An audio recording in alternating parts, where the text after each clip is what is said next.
Sede meus imitadores, como também eu de Cristo. Agora o versículo 23 a seguir. Porque eu recebi do Senhor o que também vos ensinei, que o Senhor Jesus, na noite que foi traído, tomou o pão, e tendo dado graças, o partiu e disse: tomai, comei, isto é o meu corpo que é partido por vós, fazei isto em memória de mim. Semelhantemente também, depois de cear, tomou o cálice, dizendo: este cálice é o novo testamento no meu sangue, fazei isto todas as vezes que beberdes em memória de mim.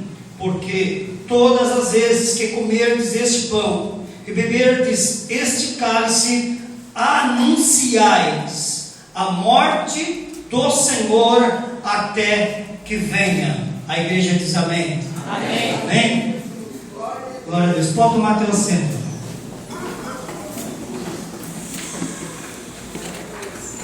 Amados, um texto bastante conhecido para um culto como este é o texto, podemos dizer, o texto áureo, para que a igreja possa celebrar o ato da Santa Ceia.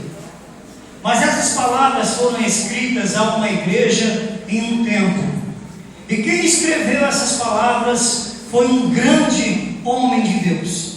Podemos intitulá-lo como o pai das missões, como também o pai da igreja de Corinto, pois foi Paulo quem afundou, foi Paulo quem começou a obra missionária em Corinto e edificou ali naquela cidade a igreja cristã. A palavra cristão significa aqueles que seguem a Cristo, aqueles que observam a cruz, aqueles que dão os seus passos rumo aos céus, imitando a Cristo. E quando Paulo relata ao que nós lemos no capítulo 11, versículo 1, ele diz: sede meus imitadores, como também eu de Cristo.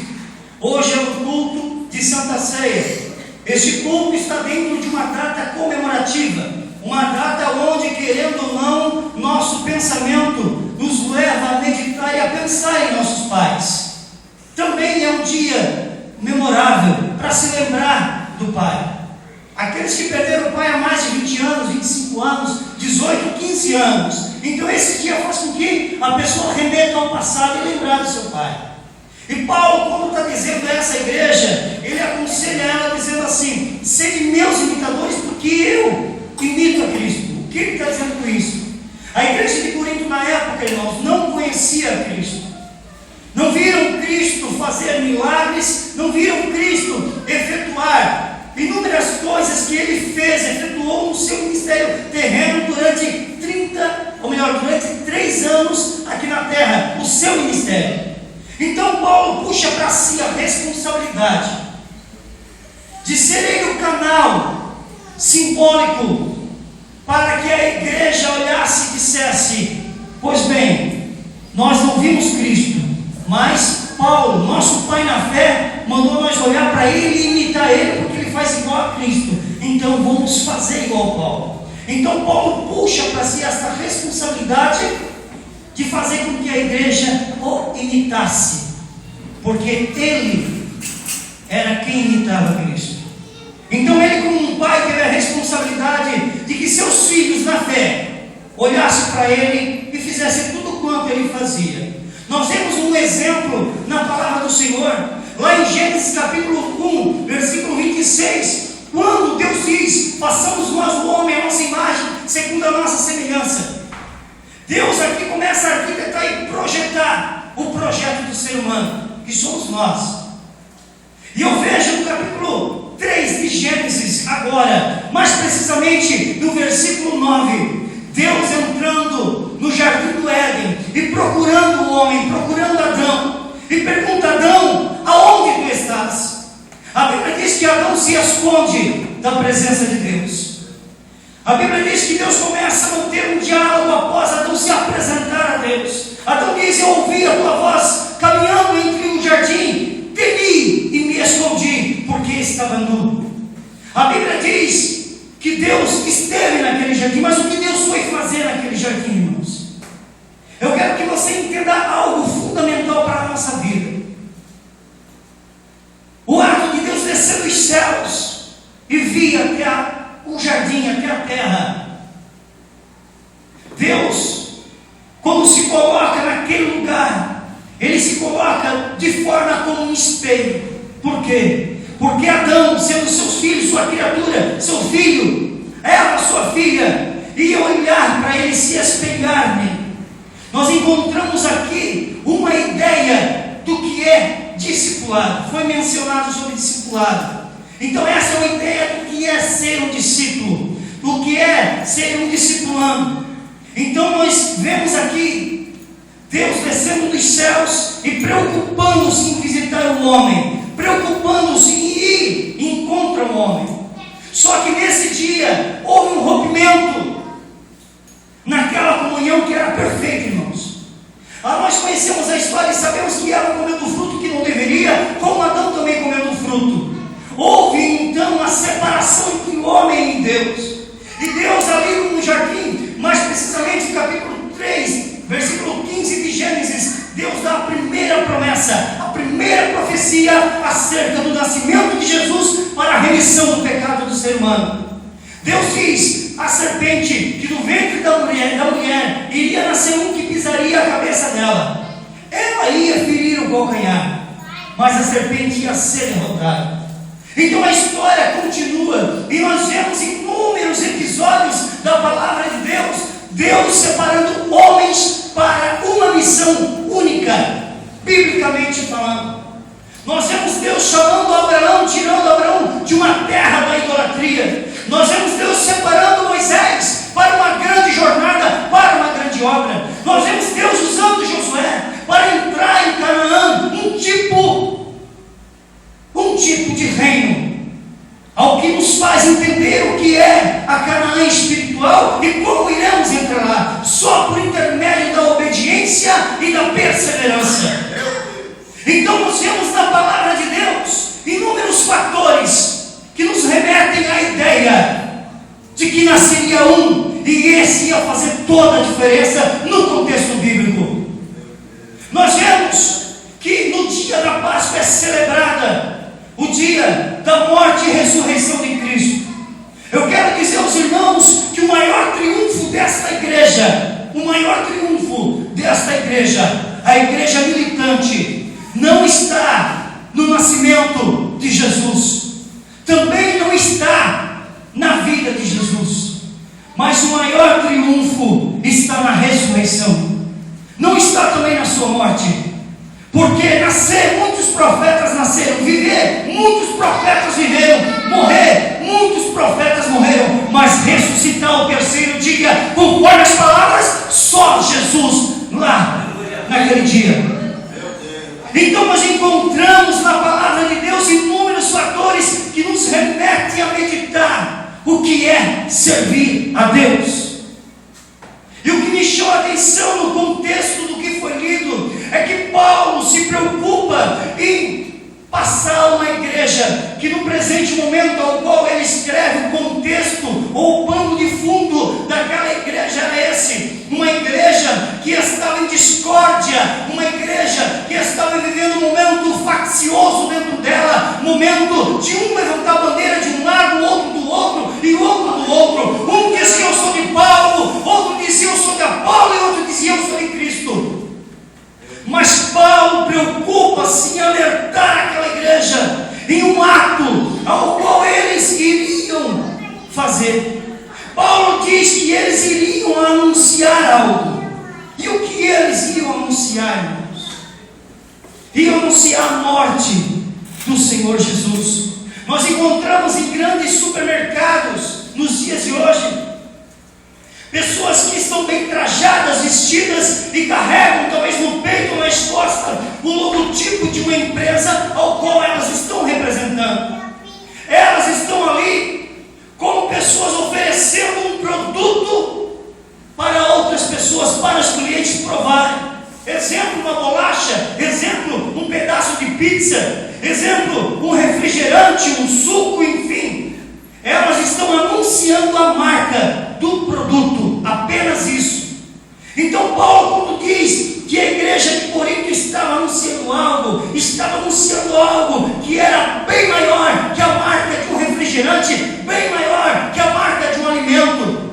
Paulo está dizendo que eles estavam anunciando a morte de Jesus. E o que é anunciar a morte de Jesus, irmãos? É ter o grande compromisso de tocar no pão, de tocar no sangue, com a certeza, com a convicção de que eu estou apto para tal coisa. Paulo diz: fazei em memória até que ele venha. Eu quero entrar na mensagem agora, irmão, pelo tempo que ainda me resta. Eu quero meditar com você sobre esses 3 verbos que nós encontramos dentro dessas palavras. Fazei, ato presente, em memória passada, até que ele venha, ação futura. Então, a Santa Ceia, o dia de hoje nos remete a isso. O presente momento é o que estamos vivendo agora. Só que ao tocar no pão e ao tocar no vinho, é um pão, é um vinho, mas simboliza o corpo e o sangue de Jesus. A Bíblia diz no capítulo 19, versículo 25 de João, que aos pés da cruz de Cristo tinha algumas pessoas, e Jesus entra num diálogo e fala para aquelas pessoas algumas palavras. Ele olha para uma mulher chamada Maria, que era sua mãe, e diz: mulher, eis aí o teu filho. Ele olha para João e diz: filho, eis aí a tua mãe. Eu quero que você agora entre nessa história comigo. A Bíblia diz que aos pés da cruz de Cristo estava João. João, no presente momento, ali aos pés da cruz, ouvindo as palavras do Mestre. A cena que ele está presenciando, a cena que ele está focando, que ele está vendo, irmãos, é o quê? É o seu Mestre pendurado no madeiro, e ao lado dele 2 ladrões. Na cruz central estava Jesus Cristo. E João, ele ali observando aquela cena, eu creio que vem em sua mente cenas e palavras da noite ou do dia anterior, aonde ele participou com Jesus da última Páscoa e da Santa Ceia, aonde Jesus anuncia o traidor, aonde ele próprio reclina a sua cabeça no peito de Jesus. Agora medite você, irmão. João era um homem dotado de sentimentos, falhas, como eu e você. Mas João agora estava ali aos pés da cruz, vendo o seu mestre pregado na cruz. O que João está presenciando é o corpo do seu mestre rasgado, deslacerado. E eu creio, irmãos, que no momento em que ele foca o corpo de Jesus, todo machucado, todo aberto, o seu pensamento leva para aquela mesa, aonde Jesus pega o pão e parte, e diz: este é o meu corpo, aleluia, que é entregue por vós. O pão representa o corpo de Cristo, e João viu esta representação. João viu as palavras se tornarem fatos quando estava aos pés da cruz. Só que não bastando o corpo partido, João também foca o sangue sendo derramado. E ele vê talvez o sangue já em estado se coagulando, secando no corpo do seu mestre. Eu creio que a sua mente o remete para as palavras dizendo sobre o vinho: esse é o cálice da nova aliança, bebei. Eu creio que João, a sua mente o levou para o dia anterior. Então João estava aos pés da cruz. João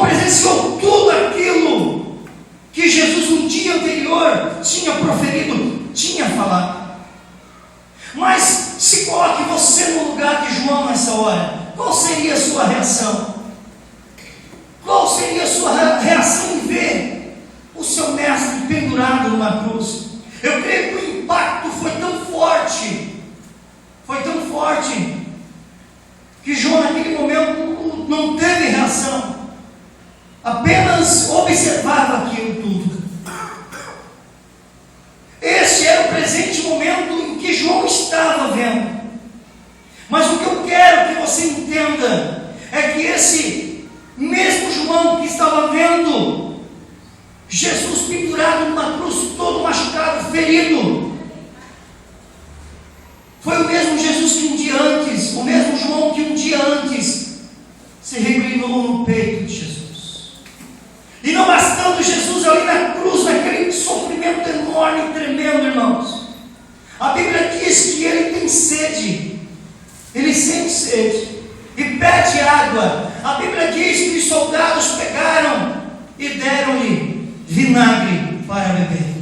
Vinagre significa vinho azedo. Ele tomou o vinho azedo para que hoje eu e você pudéssemos tomar o vinho doce.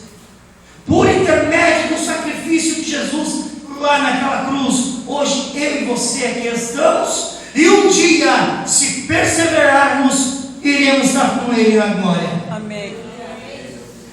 Mas o que eu quero que você compreenda é que João, a sua história não acabou ali aos pés da cruz.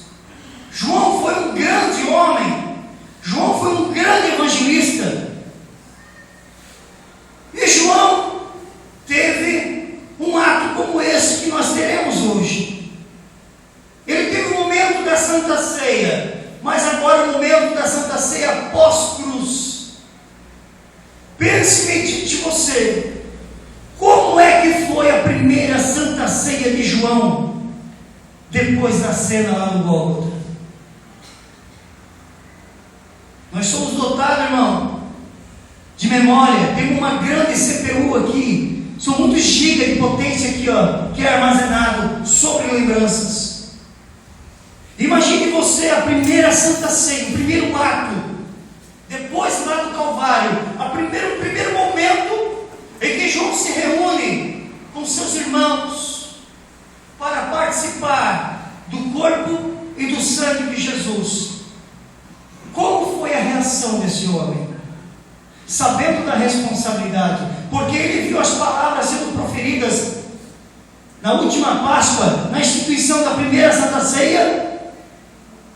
Ele viu o corpo de Jesus, a confirmação lá na cruz pendurado, o sangue sendo derramado. Agora imagine você como foi a primeira Santa Ceia. Eu creio, irmãos, que ao pegar o pão para comer, ele pegou com a mão trêmula, e ao botar em sua boca, talvez balbuciando, aquele pão, ao ele ingerir, aquilo desceu rasgando a garganta,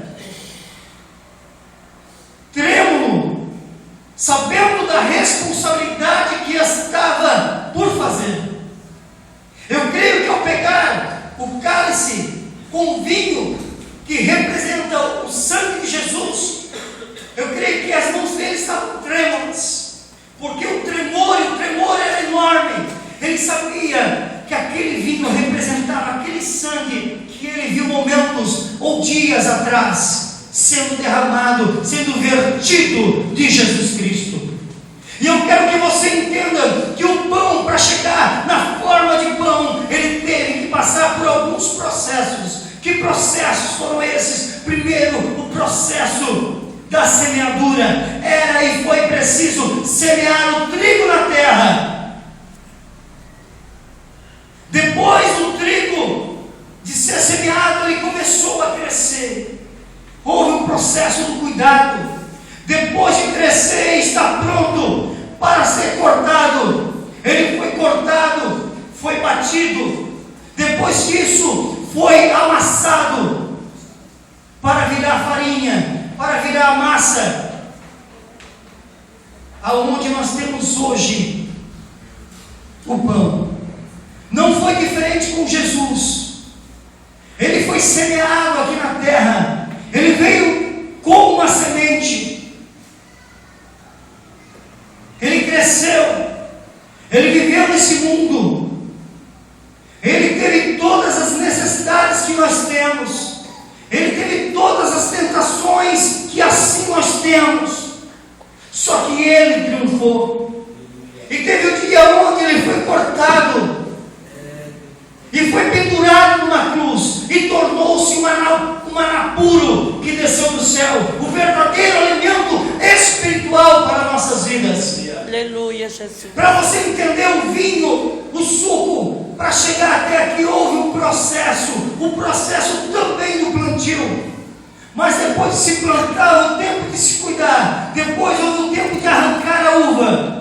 E nos países antigos, irmãos, o vinho era feito ou extraído dessa forma. Era colocado uma grande quantidade de uva em lagares. E ali as pessoas começavam a pisar. E nesse processo de pisar, escorria o suco. Sendo assim o vinho, o suco da uva. Foi lido hoje em Lucas que Jesus, depois de ser preso, zombaram dele, riam dele, vendaram seus olhos e falaram: profetiza agora que te bateu. Então, enquanto pisavam no nosso mestre, enquanto extraíam dele o suco ou o sangue, simbolizando o vinho que representa o sangue, o seu sangue, que nos dá essa oportunidade de estarmos aqui hoje. Aleluia. Enquanto seus algozes e hostis pisavam nele, humilhavam, zombavam, riam dele, o seu sangue era derramado para benefício único da minha e da tua vida. Então o presente momento de João era esse: estar participando de um ato como esse, mas a sua mente o remetia para as cenas passadas. Só que o mesmo João,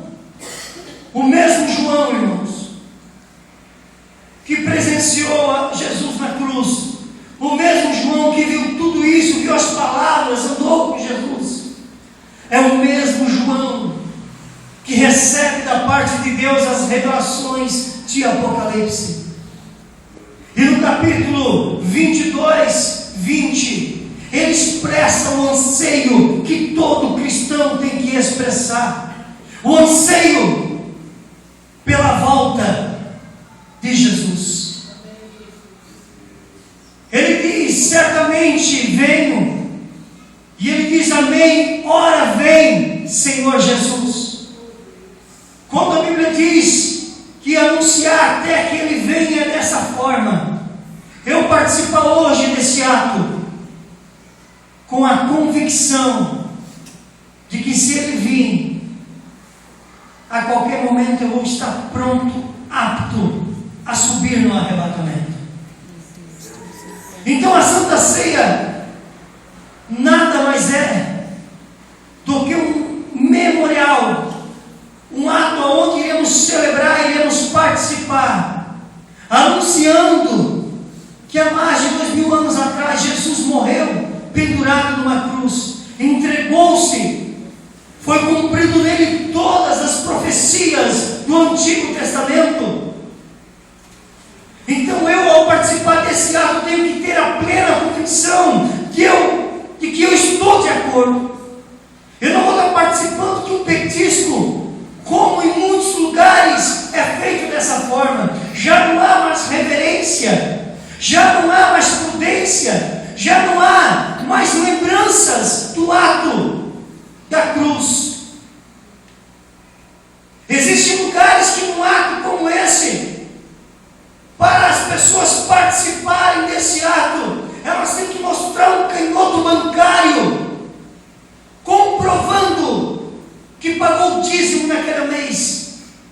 Existem lugares que acontece isso, estão cobrando para participarem de algo que foi dado de graça e pela graça lá na cruz do Calvário.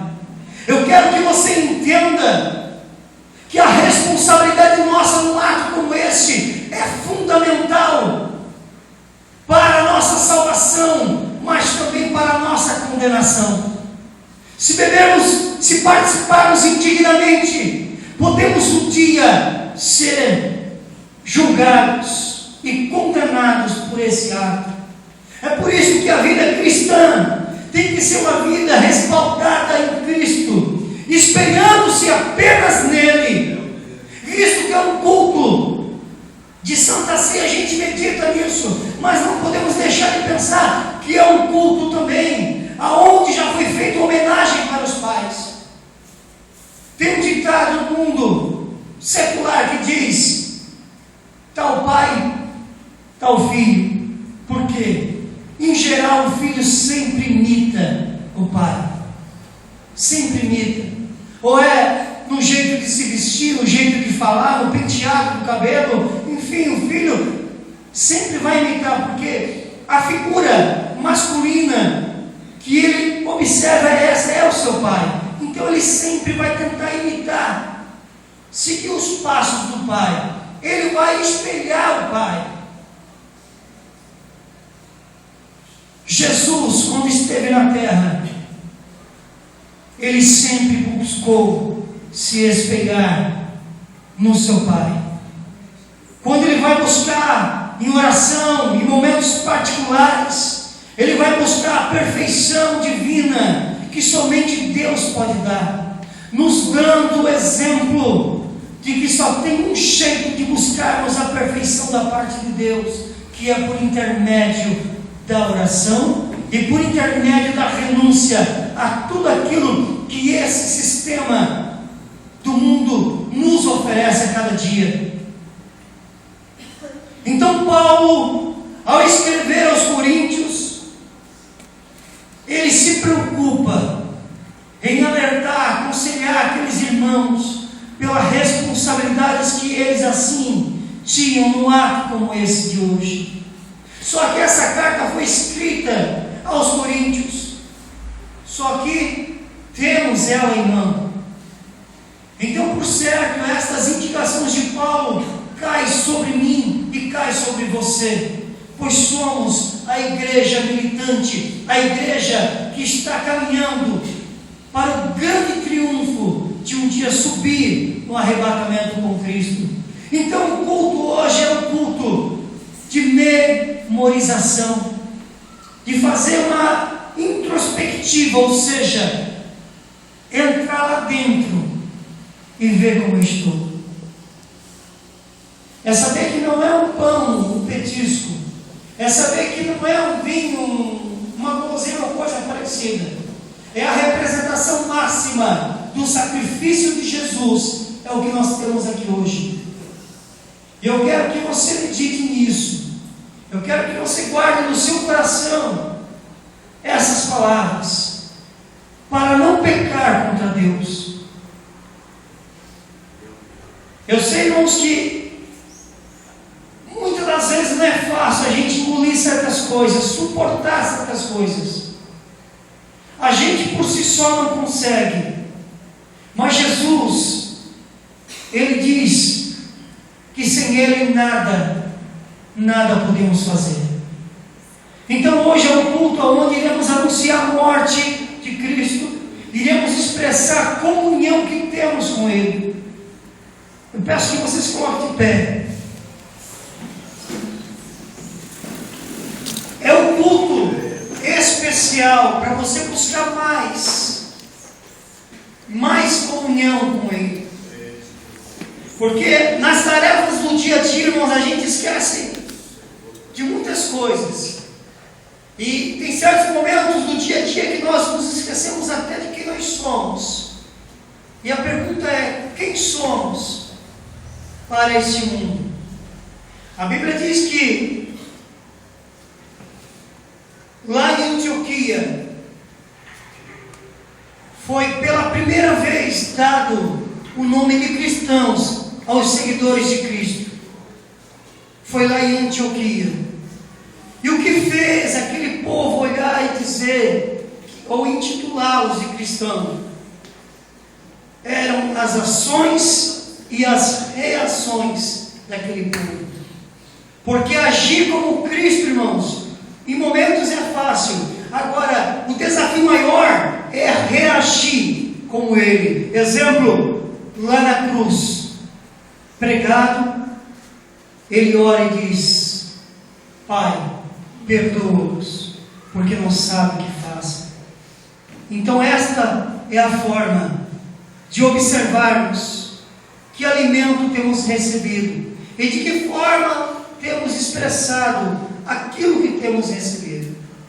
Eu sei que o momento é oportuno, irmãos, para você que vai nessa noite participar dessa ceia, de você pedir perdão, de você clamar a misericórdia de Deus, porque hoje Jesus ele é o nosso advogado. Haverá um dia, e esse dia está escrito em Apocalipse, capítulo 20, verso 11 a seguir.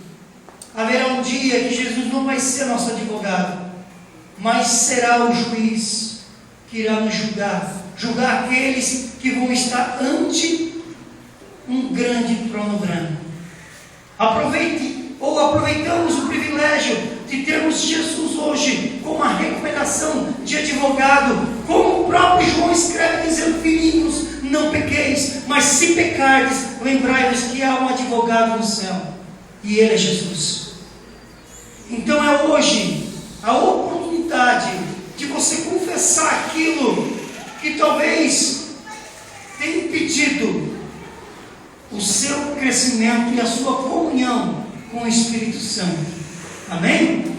Podemos orar, irmão? Você que precisa, necessita de uma oração, vem à frente, vamos estar orando pela sua vida.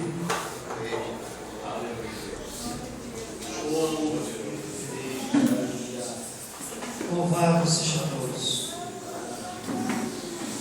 Irmãos, a Bíblia diz, capítulo 11, verso 40 a seguir, que Jesus foi chamado a uma cidade chamada Betânia. Ali havia um homem com uma necessidade de uma cura, Lázaro. A Bíblia diz que Lázaro estava enfermo. Jesus não foi até Lázaro estando ele enfermo, porque Jesus queria efetuar um milagre ainda maior. A Bíblia diz que Jesus vai na hora certa e no momento certo, quando Lázaro estava morto. E a Bíblia diz que Jesus se deparou com um túmulo e uma grande pedra à sua frente. A Bíblia diz que Jesus manda tirar aquela pedra. Respondem a ele: Senhor, já é 4 dias e cheira mal. Jesus diz: não te dito que se creres verás a glória de Deus? Então eles foram tirar a pedra. E ali na frente da sepultura, Jesus dá um grande brado dizendo: Lázaro, vem para fora. E a Bíblia diz que Lázaro, o defunto, saiu para fora. Houve aqui um grande milagre que fez com que os religiosos da época conspirassem para tentar matar a Jesus, mas também matar a Lázaro, porque Lázaro era a prova que Jesus fazia e faz milagres. Mas o detalhe de tudo isso, irmãos, que eu falei e está registrado em João 11, é que Jesus fala: Lázaro, vem para fora, e Lázaro sai para fora. Mas quem é Lázaro? Lázaro era um defunto, ou seja, Lázaro morto ouviu a voz do Mestre. Lázaro morto ouviu a voz do Mestre e obedeceu às palavras do Mestre. Eu pergunto a você: o que Jesus tem pedido para você fazer? Você tem feito? Nós nos julgamos vivos, mas muitas das vezes agravamos nossos ouvidos e não queremos atender a ordem de Cristo. Uma delas, biblicamente falando: sereis santos, porque eu, Senhor, sou santo, e vos separeis para seres meus. Então Lázaro sai para fora e continua a sua vida. A Bíblia também fala que um homem chamado Bartimeu é curado da cegueira, e no momento que ele é curado, seus olhos é aberto, claro. E qual é a primeira imagem que ele vê depois da cura? O rosto de Jesus. Eu pergunto a você: o que você tem visto? O que você tem visto depois do encontro que você teve com Jesus? é uma introspectiva para você meditar lá dentro de você, como está a sua vida, o que você tem anunciado pelas ruas, ou pelo trabalho, onde você for, o que você tem feito, porque hoje você vai participar desse ato, mas amanhã você vai anunciar esse ato, com suas ações e com suas responsabilidades, amém? Oramos. Senhor Deus e Pai, na Tua presença aqui encontra-se, Senhor amado, Teus filhos, Senhor, que vieram a este lugar com um propósito único de Te adorar, Senhor, e de anunciar a Tua morte, Senhor, anunciar que Tu morreu naquela cruz, dando a mim, Senhor, a nós, Senhor amado, a vida que hoje temos, Pai, uma vida com abundância, uma vida com a responsabilidade, Senhor, de anunciar o Teu ato, Senhor, lá naquela cruz, em sacrifício por nós. Senhor, eu Te peço, abençoa este povo, a cada um, Senhor Jesus Cristo, derramando o Teu sangue, perdoando, Senhor, perdoando